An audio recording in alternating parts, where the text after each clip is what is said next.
Hello guys, welcome back to my channel. Student, जो most important paper number 3 है उसका जो क्वेश्चन नंबर 1, 2, 3 अपलोड किया गया था। अब यहां से हम question number 4 and question number 5 इस वीडियो में हम सीखेंगे, उसको सॉल्व करेंगे। तो बने रहिए लास्ट तक। और जो बच्चे नए हैं, जो स्टूडेंट न्यू है, वो चैनल को सब्सक्राइब कीजिए और वीडियो पसंद आए तो लाइक कीजिए, शेयर कीजिए और बेल के आइकन को भी दबा दीजिए। चलिए देखते हैं हम लोग यहां पर question number 4, solve any two of the following question. पहला है if rupees 3,900 will have to repay a monthly installment such that installment being less than the preceding one by rupees 10, then find the amount the first and last installment। देखिए ये question जो है ऐसे AP का question है। इस type के 2-3 question ऐसे रहते हैं जिसमें आपको वैल्यू चेंज करके दे दी जाएगी समथिंग। किसी में बोलेगा लास्ट टर्म फाइंड आउट कीजिए, लास्ट इंस्टॉलमेंट फाइंड आउट कीजिए या फर्स्ट इंस्टॉलमेंट फाइंड आउट कीजिए। मे भी पूछेगा number of installment find out कीजिए। बस मेथड आपको याद रखना है कि 3,900 विल हैव टू रीपे। जो भी उसने एक लोन लिया होगा वो लोन अमाउंट पे प्लस इंटरेस्ट जो ऐड करके इसको इतना अमाउंट जो है वो रिटर्न करना है। ओके, बट ये अमाउंट जो है वो इंस्टॉलमेंट में रिटर्न करेगा। तो इंस्टॉलमेंट, नंबर ऑफ इंस्टॉलमेंट हमारे पास है 12। सो यहीं से हम शुरू करेंगे। तो n इज इक्वल टू हमारे पास गिवन है 12। Okay, n is equal to 12 हमारे पास गिवन है। नाउ सच दैट, अब ये जो इंस्टॉलमेंट है ये टोटल इंस्टॉलमेंट है, सम ऑफ ऑल इंस्टॉलमेंट है। सो S12 जो हो जाएगा ये हमारे पास है, सॉरी थोड़ा इसको मैं सही लिख रहा हूं, S12 जो हो जाएगा हमारे पास that is 3,900।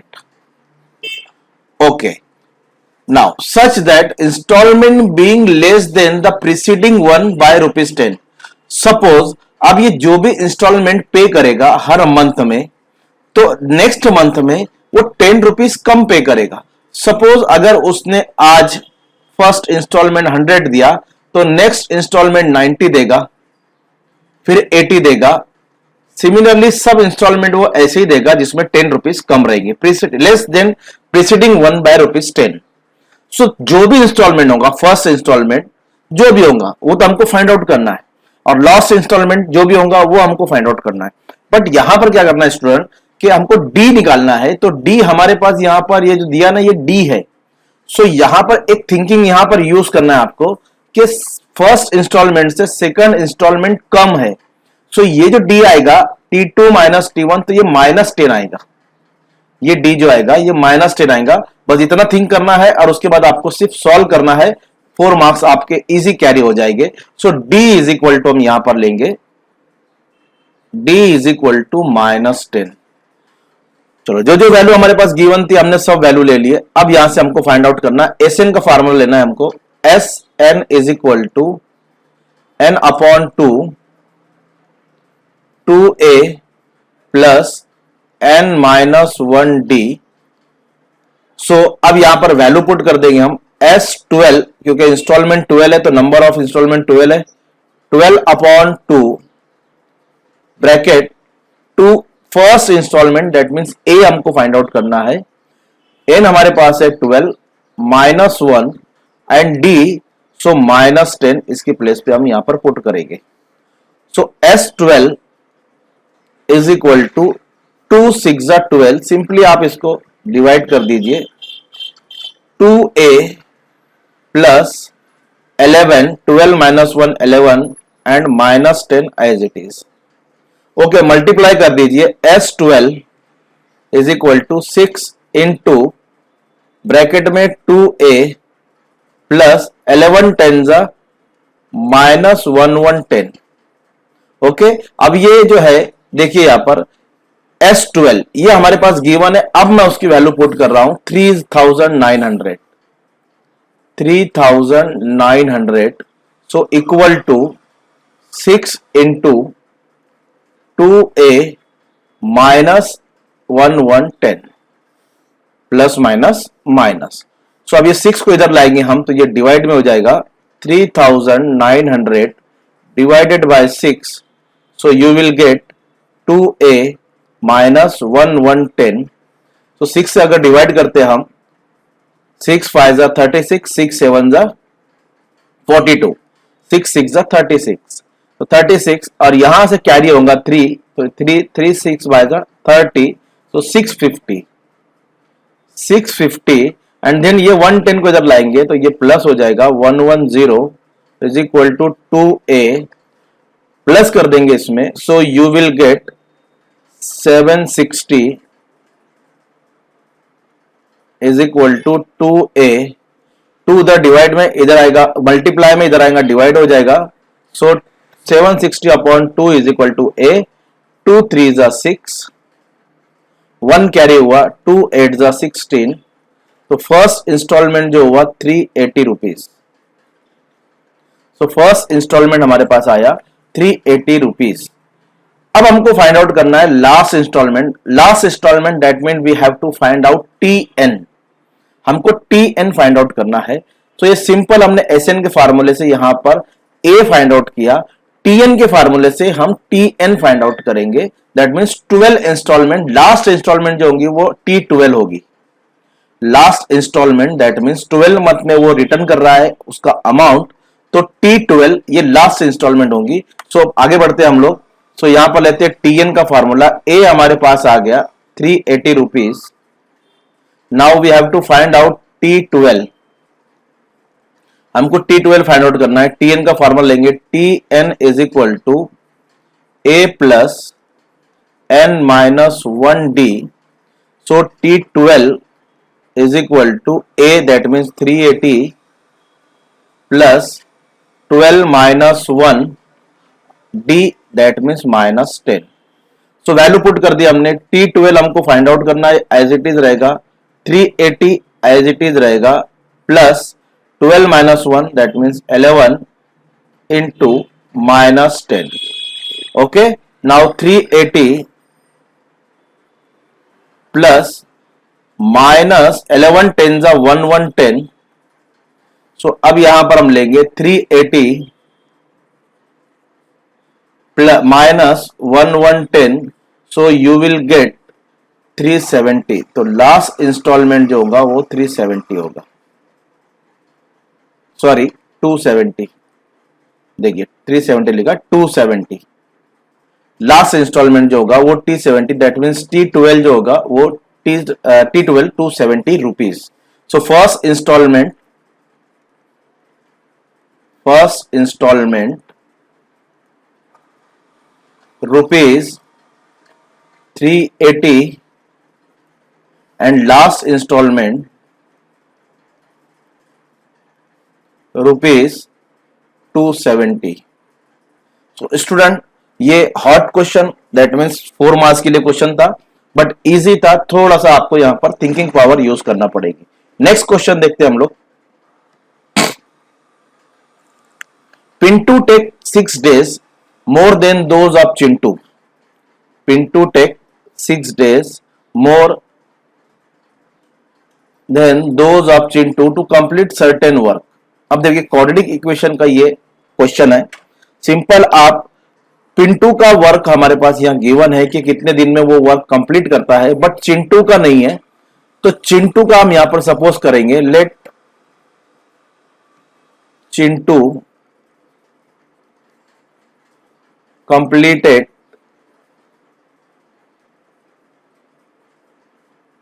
Work in X days, in X days। So अब चिंटू का वर्क हमारे पास आ गया। सो अब यहां पर हम ले सकते हैं Pintu takes 6 days more, that means Pintu takes X plus 6 days, क्योंकि 6 days मोर हो जाएगा इसके पास। सो ये हमारे पास दोनों का वर्क आ गया। अब देखो इस टाइप के क्वेश्चन में ना सबसे पहले 1 day वर्क निकालना है आपको, 1 day का वर्क। ये तो 6 day में कंप्लीट कर रहे हैं, 6 day में ये जो चिंटू जो वर्क कंप्लीट कर रहा है उसके 6 डे ज्यादा पिंटू को लग रहे हैं, बट दोनों मिलके वो वर्क 4 डे में कंप्लीट कर रहे हैं। बट 1 डे में जो सेपरेट वर्क है वो दोनों कितने 1 डे में कितना वर्क जो है वो कंप्लीट करेंगे, ये हमको यहां से पहले फाइंड आउट करना है। सो 1 day work of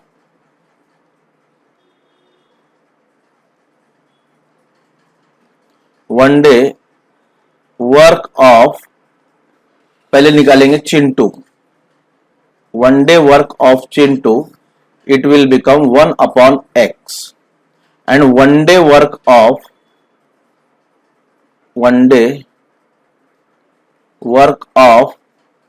Pintu, it will be 1 upon x plus 6।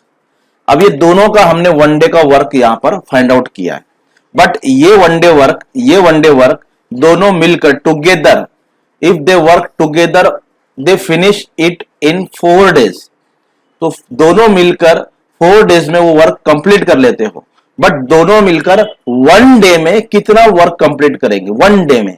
So together they will complete, together they complete work in one day is equal to 1 upon 4। One day 4 day में complete कर रहे हैं तो one day में 1 upon 4 work ये लोग complete करेंगे। सो अब इक्वेशन फॉर्म करेंगे हम यहां से, 1 अपॉन एक्स वन डे का work of Chintu, one day work of Pintu, together that means plus, दोनों कंप्लीट करेंगे वन डे में 1 अपॉन 4, वन डे में 1 अपॉन 4 वर्क, चिंटू का one day work plus Pintu का वन डे वर्क, टुगेदर दोनों का work 1 upon 4। Okay, now cross multiply करेंगे तो हमारी इक्वेशन फॉर्म हो जाएंगी, x plus 1 x plus 6 one जा x प्लस 6, x वन जा x अपॉन, अब क्रॉस मल्टीप्लाई किए हमने, अब डिनोमिनेटर की मल्टीप्लाई करेंगे तो x into x plus 6 and ये 1 अपॉन 4 एज इट इज रहेगा, राइट। चलो इसको थोड़ा सिंप्लीफाई करते हैं हम, x एंड x इसकी प्लस करेंगे तो you will get 2x plus 6 upon x into x x square plus x into 6 6x is equal to 1 upon 4। Now अब इसकी क्रॉस मल्टीप्लाई करेंगे तो हमारी क्वाड्रेटिक इक्वेशन यहां से फॉर्म हो जाएगी। होप आपको समझ में आया होगा। देखिए जो भी वर्क्स गिवन है उसमें से पहले वन डे वर्क निकालेंगे दोनों का, फिर टुगेदर वन डे वर्क दोनों कितना कंप्लीट करेंगे और दोनों की सम करके जो हमारे पास आया उसके इक्वल लिखना है, एंड देन क्रॉस मल्टीप्लाई करके हमको क्वाड्रेटिक इक्वेशन फॉर्म करना है। सो आप क्वाड्रेटिक इक्वेशन फॉर्म करते हैं तो ये इसको मैं वापस से रिटर्न लेता हूं, 2x plus 6 upon x square plus 6x is equal to 1 upon 4। Now इसकी क्रॉस मल्टीप्लाई करेंगे so you will get 4 into 2x plus 6 is equal to, अब इसको 1 से मल्टीप्लाई करेंगे तो ये एज इट इज रहेगा x square plus 6x। Now 4 2 जा 8x, 4 6 जा 24 is equal to x square plus 6x। Now इसको स्टैंडर्ड फॉर्म में लिखेंगे, ये हमारी क्वाड्रेटिक इक्वेशन फॉर्म हो गई है। सबसे पहले x स्क्वायर रहता तो x square as it is रहेगा, 6x उसके बगल में बाजू में है उसे ऐसे लिखेंगे, 8x उधर जाएगा तो ये माइनस 8x हो जाएगा, एंड 24 भी उधर जाएगा तो माइनस 24 हो जाएगा, और इधर कुछ नहीं बचा इक्वल टू 0, तो वो इक्वल टू मैं यहां लिख रहा हूं equal to 0। Now x square minus 2x, because 6x minus 8x minus 2x होता है, माइनस 24 इक्वल टू 0। नाउ 24 के हम फैक्टर निकालेंगे, यहां पर माइनस 24 के फैक्टर निकलेंगे, 6 4 जा 24। तो यहां पर मिडल टर्म के साथ माइनस है तो बिगर के साथ माइनस लगाएंगे, स्मॉलर के साथ प्लस लगाएंगे, डायरेक्ट हम यहां पर ब्रैकेट में लिखेंगे x minus 6 and then x plus 4, ये फैक्टर निकल गए इक्वल टू 0। सेपरेट कर लेंगे, x माइनस 6 इक्वल टू 0 और x minus 4 equal to 0, minus 6 उधर जाएगा प्लस 6 हो जाएगा, और x इज इक्वल टू, ये माइनस सॉरी ये प्लस 4 है, ये प्लस 4 उधर जाएगा तो ये माइनस 4 हो जाएगा, but work can not be negative, days है sorry days can't be negative, तो हम x इज इक्वल टू -4 इसको एक्सेप्ट नहीं करेंगे, तो हमारे पास आ जाएगा x is equal to 6, the work of Chintu is 6 days, मतलब वो काम जो है चिंटू 6 डे में कंप्लीट करेगा। तो पिंटू इससे 6 डेज ज्यादा लेगा, तो यहां पर हम लिखेंगे Chintu will complete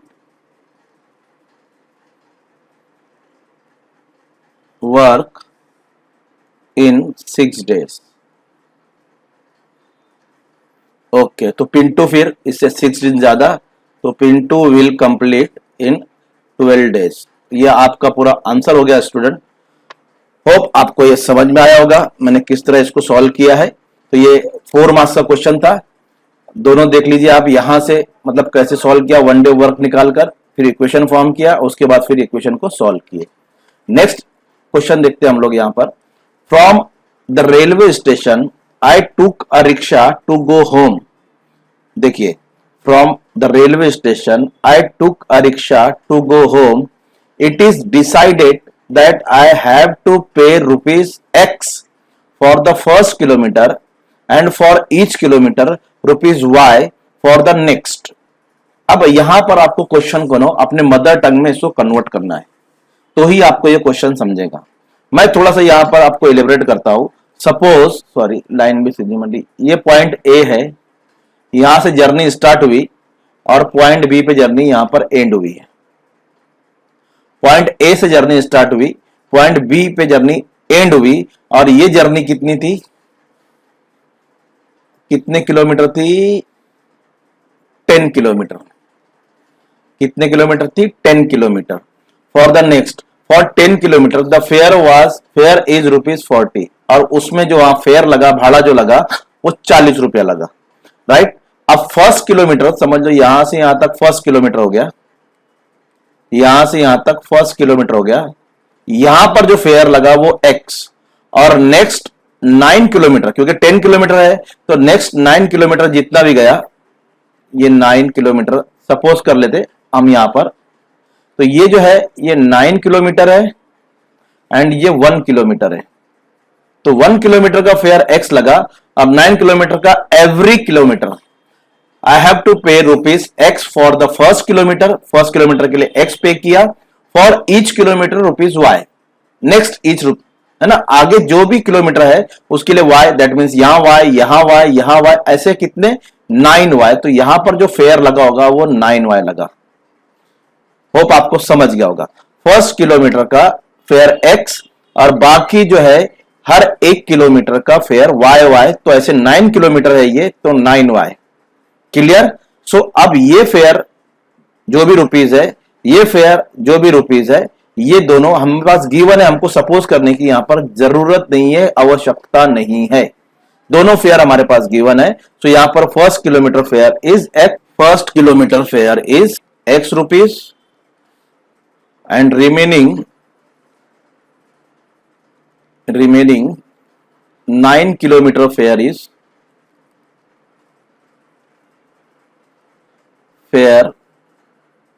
equal to 9Y। So अब ये किलोमीटर का फेयर और ये किलोमीटर टोटल हो जाए 40 rupees. So from first condition X plus 9Y is equal to 40, equation number 1 form हुई। नाउ तो सेकंड इक्वेशन हमको फॉर्म करना है, तो उसके लिए सेकंड कंडीशन दी गई है, एंड फॉर 16 किलोमीटर। सो अगर फर्स्ट किलोमीटर यहां से लेते हैं तो ये X रुपीज लग रहा है उसको, और 16 किलोमीटर के लिए यहां पर, तो 16 किलोमीटर दैट मींस ये जो यहां से यहां तक, सपोज दूसरी कंडीशन में बोल रहा है A से B तक जो डिस्टेंस है वो ये 1 किलोमीटर है, और ये जो बचेगा ये 16 किलोमीटर, ये 15 किलोमीटर बचेगा। तो दोनों मिला के 16 किलोमीटर हो जाएगा। 1 किलोमीटर का फेयर X दिया तो 15 किलोमीटर का फेयर हो जाएगा 15Y, और ये दोनों फेयर मिलाकर उसने दिया है 58 रुपीज। तो हम यहां पर कंडीशन से इक्वेशन फॉर्म करेंगे, X plus 15Y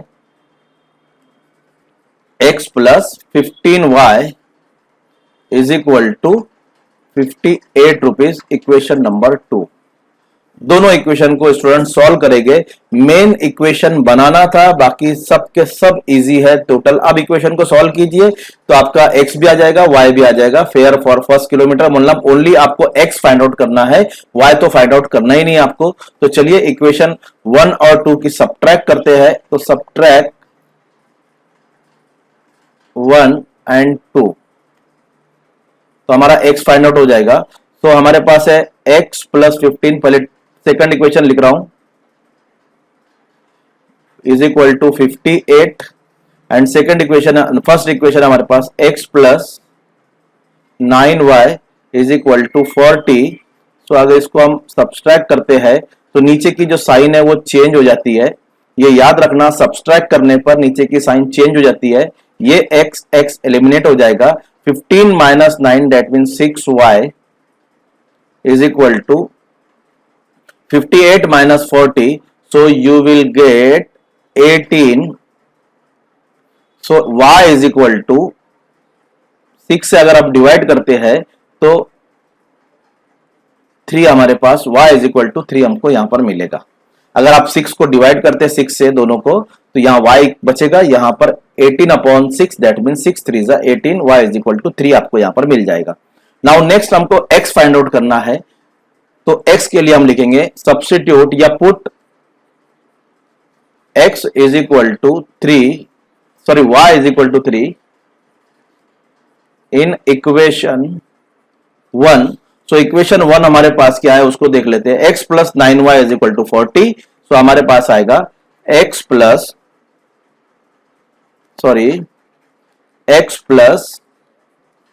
9y is equal to 40। So x हमको फाइंड आउट करना है।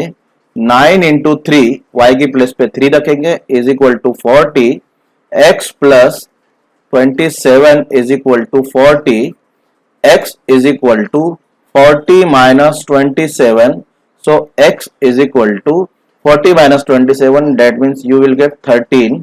सो फर्स्ट किलोमीटर के लिए उसने जो फेयर दिया था वो 13 रुपीज, और नेक्स्ट जो हर किलोमीटर के लिए उसने जो फेयर दिया था वो 3 रुपीज। तो स्टूडेंट बस ये इक्वेशन फॉर्म करना मेन है। इक्वेशन आपने यहां से फॉर्म कर लिया तो आप इजीली इक्वेशन को सॉल्व कर सकते हो। होप आपको ये समझ में आ गया होगा इक्वेशन कैसे फॉर्म किया था एंड आंसर कैसे यहां पर हमने लाया। वर्ड में आंसर लिखना कंपलसरी है। फेयर फॉर फर्स्ट किलोमीटर मैं लिख देता हूं, जैसे fare for first kilometre is equal to 13 rupees and fare for every next kilometer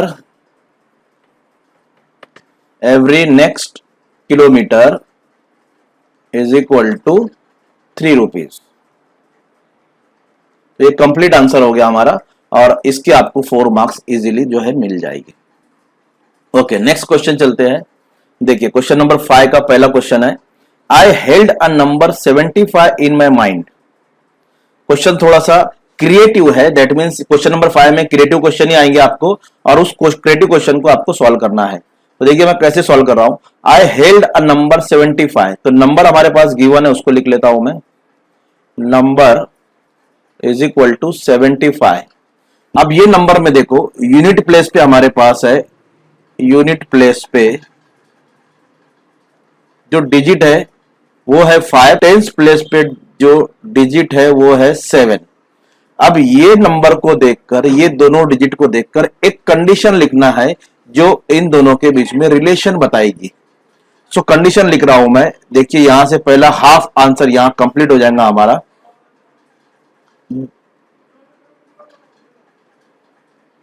in a 2 digit number,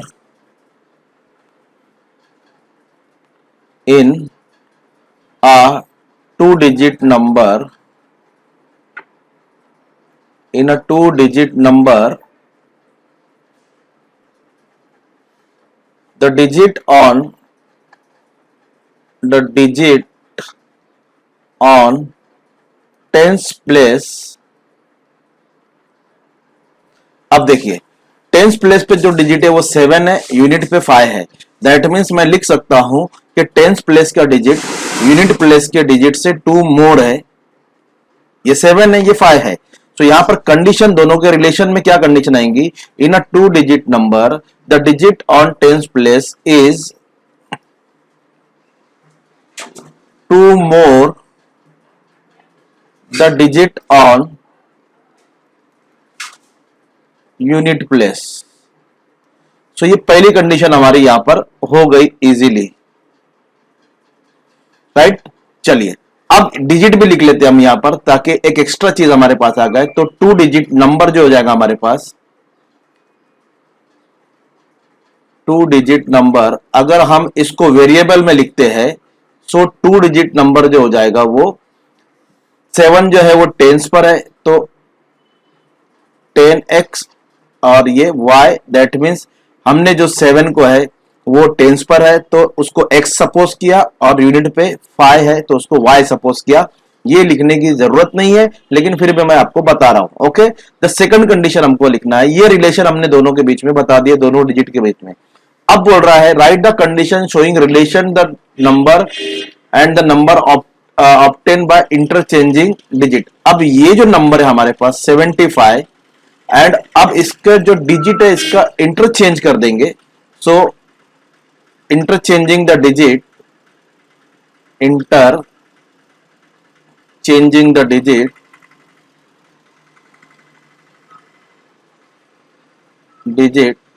we get 57।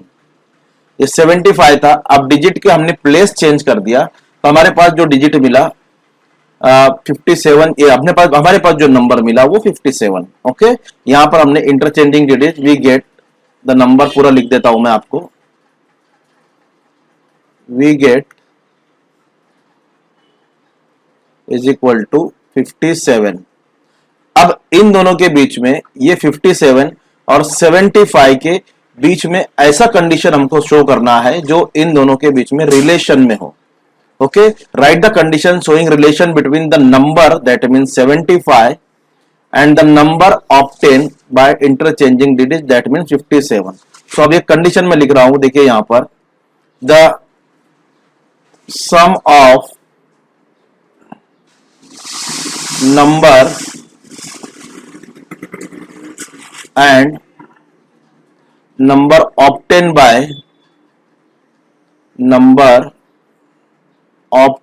Bye interchanging digit is, अब देखिए मैंने लिखा था सम ऑफ नंबर, मतलब ये नंबर और ये इंटरचेंजिंग डिजिट को इंटरचेंज करने के बाद जो नंबर मिला, इन दोनों का सम, अब दोनों की सम करो तो अपने को मिलेगा 132। सिंपली जो आपका यहां पर आंसर कंप्लीट हो गया है। ओनली कंडीशन लिखना है आपको, 3 मार्क्स के लिए आपको यहां पर कंडीशन जो है वो लिखना है, और 3 मार्क्स आपको यहां पर इजीली मिल जाएंगे। सिंपल, हमको सिर्फ और सिर्फ कंडीशन लिखना है। तो ये कंडीशन जो सेकंड कंडीशन थी, ये कंडीशन जो फर्स्ट कंडीशन थी, दैट मींस ये क्वेश्चन का आंसर गिवन है और हमने यहाँ पर क्वेश्चन फ्रेम किया है, और दोनों क्वेश्चन फ्रेम करने के लिए जो 2 कंडीशन लगती है वो 2 कंडीशन हमने यहाँ पर लिखी है। Hope A is twice as likely to win as B. B is twice as likely to win as A. What is their individual probability? तो ये जो A is twice as likely to win B दिया ना, तो ये probability है। तो probability of A is twice as B, probability of B is twice as win as C. So इसको हम कैसे लिखेंगे? ट्रिकी क्वेश्चन है, फिर से बता रहा हूं, थोड़ा सा आपको यहां पर थिंकिंग पावर यूज करना पड़ेगी। मतलब ये जो क्रिएटिव क्वेश्चन है, आपको यहां से कुछ क्रिएट करना पड़ेगा, तो इसको सिर्फ प्रैक्टिस कर लो अच्छे से। ये 3 हॉर्सेस आया तो 3 मैन भी आ सकता है, वॉट एवर इट में भी नाम चेंज करके देगा, बट क्वेश्चन का जो मेन पार्ट है वो चेंज नहीं होगा, वो ऐसे ही रहेगा। Okay, 3 horses A B and C are in a race. तो probability of A is twice likely to win as B. So probability of A जो हमारे पास given है, मैं उसको लिख रहा हूं, देखिए probability of A, सॉरी मेरी पेन थोड़ा सा तकलीफ दे रही है तो उसके लिए I am sorry. probability of A is twice as B. So probability of B के जो ये twice है, so 2 into probability of B, ये given है हमारे पास। Okay, nine. अब प्रोबेबिलिटी ऑफ बी ये भी गिवन है, ट्वाइस प्रोबेबिलिटी ऑफ सी। आप क्वेश्चन पढ़िए, देखो दिखेगा आपको, B is twice likely to win as C, तो ये हो गया हमारे पास। बट अब बी की प्रोबेबिलिटी हमारे पास आ गई 2 इंटू पी सी, ये उठा के हम यहां पर पुट करेंगे वैल्यू, ये बी की प्रोबेबिलिटी, तो पी ए जो आएगा, प्रोबेबिलिटी ऑफ ए जो हमको मिलेगा 2 इंटू प्रोबेबिलिटी ऑफ बी जो है वो है 2 into P C, probability of C, तो 2 2 जा 4, that means probability of A जो मिल गया हमको 4 into probability of C. Okay, so ये 1 है, ये 2 है एंड ये 3 है, 3 प्रोबेबिलिटी हमारे पास है। सो अब इसको सॉल्व कैसे करना है, तो देखिए इसके लिए होता है कि तीनों का प्रोबेबिलिटी मिलाकर जो सम होगा, probability of A plus probability of B plus probability of C, ये तीनों का सम जो होता है वो 1 होता है। कभी भी आपको ऐसे क्वेश्चन में आया तो आपको क्या लेना है, therefore probability of A plus probability of B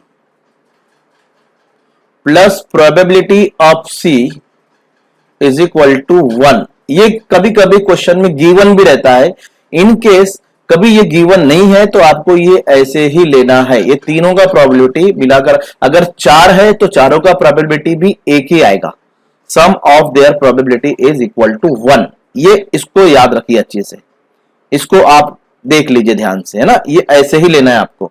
okay, now probability of ए हमारे पास है 4 इंटू प्रोबेबिलिटी ऑफ सी, तो उसकी प्लेस पे लिखेंगे 4 into probability of C plus probability of B हमारे पास है नंबर 1 में देखिए 2 into probability of C, and probability of C जो है वो एज इट इज रहेगा, probability of C and is equal to 1, ये ऐसे ही रहेगा। अब देखिए 4 पीसी 2 पीसी 1 पीसी, कितने पीसी होगा, 7 probability of C is equal to 1। अब ये 7 को उधर ले जाएंगे तो आपको सी का प्रोबेबिलिटी मिल जाएगा 1/7, तो ये प्रोबेबिलिटी ऑफ सी आ गया। नाउ आप इजीली आप probability of a probability of b find out कर सकते हैं। तो अब हम फाइंड आउट करेंगे probability of b is equal to, equation number 1 में देखिए 2 इंटू प्रोबेबिलिटी ऑफ सी है, प्रोबेबिलिटी ऑफ सी की वैल्यू रख देंगे हम, तो 1/7 आएगा, सो इट विल बिकम 2/7।